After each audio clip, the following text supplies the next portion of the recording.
Alors imaginons maintenant que certains joueurs veulent pousser plus loin euh, la réduction des désherbants chimiques jusqu'à même leur suppression.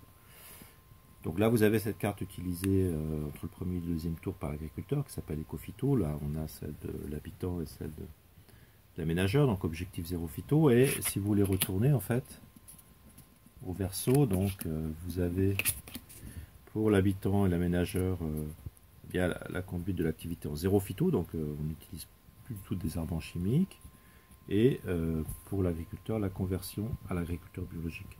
Donc intéressons-nous à celle-ci. Donc les coûts d'installation pour l'agriculture biologique sont assez importants. Ils ne concernent pas que le désherbage, bien sûr, mais tous les éléments pour lesquels l'agriculteur a utilisé des produits phytosanitaires de synthèse.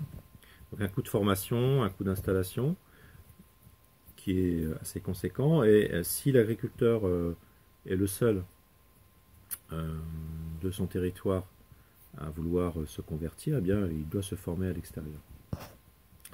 Sur la partie droite, donc, des conditions particulières. Si l'agriculteur est seul, finalement, à vouloir se convertir à l'agriculture biologique, donc dans une logique de circuit court, ce n'est possible qu'à deux conditions.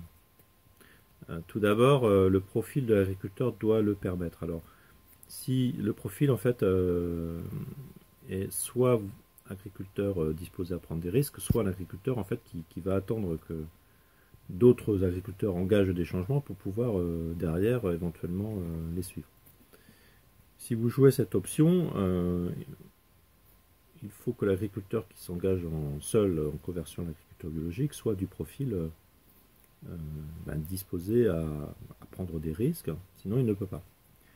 Deuxièmement, s'il s'engage seul dans une démarche de circuit court, ce n'est possible que si un autre joueur, c'est-à-dire l'aménageur ou l'habitant, a joué de son côté une carte spécifique. Alors, il a joué le joue à ce moment-là, joue cette carte à ce moment-là, ou l'a joué auparavant. Par exemple, chez l'habitant, vous avez cette carte qui s'appelle consommation locale en agriculture biologique. Voilà. Donc, elle doit être jouée chaque tour. Donc, chaque tour, en fait, l'habitant doit fournir une unité de temps. Donc, il doit laisser la carte en fait devant lui avec une unité de temps posée. Et vous voyez que donc, la carte indique qu'elle permet aux agriculteurs de développer une démarche individuelle en agriculture biologique.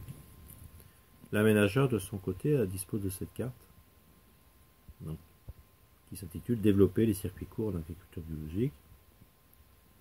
Et donc, avec un coût d'investissement relativement important de deux unités. Et par contre, une fois qu'elle est posée, elle est valable tout le jeu. Donc ça, c'est en fait un élément de politique publique locale.